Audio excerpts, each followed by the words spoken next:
मेरे भाई उस्मान और जाबर आ रहे थे कोयटा से, मेरी पूरी फैमिली बीएलए वाले ले गए हैं उन्हें। यार उनकी खबरें ठीक नहीं आ रही, खुदा का वास्ते जो मेरा दोस्त मुझे सुन रहे हैं, जिसके पास जो भी खबर है, उस्मान और जाबर है, 2 बीएलए वाले ले गए हैं, पंजाब से थे वो। पाकिस्तान के बलूचिस्तान में एक बार फिर बस से यात्रा कर रहे नागरिकों को निशाना बनाया गया। अज्ञात हमलावरों ने सड़क पर चल रही कुछ बसों को रोका, यात्रियों को बंदूक की नोक पर उतारा और उनमें से 9 लोगों को अगवा कर एक सुनसान इलाके में गोलियों से भून दिया। यह घटना बलूचिस्तान के अशांत क्षेत्र में उस समय हुई जब यात्रियों से भरी बसें अपने गंतव्यों की ओर जा रही थीं। बलूचिस्तान सरकार के प्रवक्ता शाहिद रिंद ने पुष्टि की कि हमलावरों ने योजनाबद्ध तरीके से बसों को रोका और यात्रियों की पहचान कर उनमें से कुछ को अलग कर दिया। इसके बाद उनमें से 9 लोगों को सुनसान जगह पर ले जाकर मौत के घाट उतार दिया। एक अन्य अधिकारी नावेद आलम के मुताबिक देर रात इन लोगों के शव बरामद किए गए, जिन पर गोलियों के निशान थे। घटना के बाद इलाके में दहशत और तनाव है। अब तक किसी भी संगठन ने इस हमले की जिम्मेदारी नहीं ली है। हालांकि आधिकारिक तौर पर किसी संगठन का नाम तो सामने नहीं आया, लेकिन बलूच अलगाववादी संगठनों पर आशंका जताई जा रही है।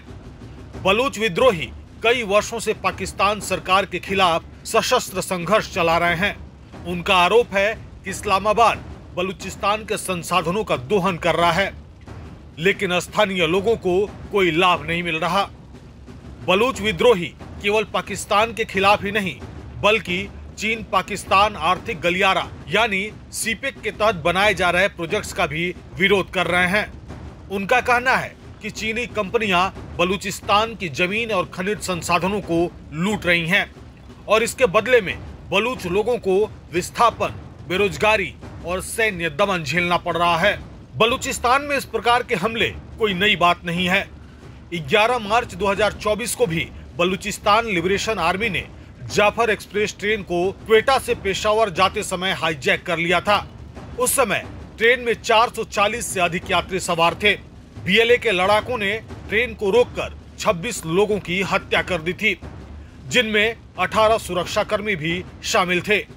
यह घटना पाकिस्तान में रेल यातायात पर हुए सबसे भयावह हमलों में से एक मानी जाती है। बलूचिस्तान पाकिस्तान का सबसे बड़ा लेकिन सबसे कम आबादी वाला प्रांत है। यह क्षेत्र प्राकृतिक गैस, कोयला, तांबा, सोना और यूरेनियम जैसे बहुमूल्य खनिजों से भरपूर है, लेकिन बलूच समुदाय का दावा है कि इन संसाधनों से उन्हें कुछ नहीं मिलता, बल्कि पूरा मुनाफा पाकिस्तान की सेना, सरकार और अब चीनी कंपनियां ले जाती हैं। बलूच लोग लंबे समय से राजनीतिक, आर्थिक और सांस्कृतिक अधिकारों की मांग कर रहे हैं, लेकिन उन्हें बार बार सैन्य कार्रवाई और दमन का सामना करना पड़ता है। यह घटना बलूचिस्तान में गहराते विद्रोह और पाकिस्तान सरकार की असफल सुरक्षा रणनीति को एक बार फिर से उजागर करती है।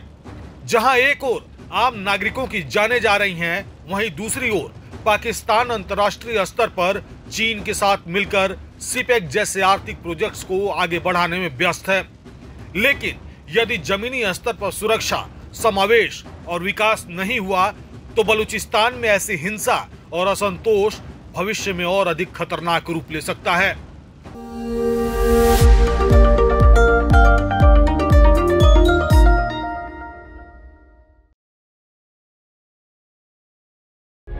प्रभातखबर.com, विश्वास वही, रफ्तार नहीं।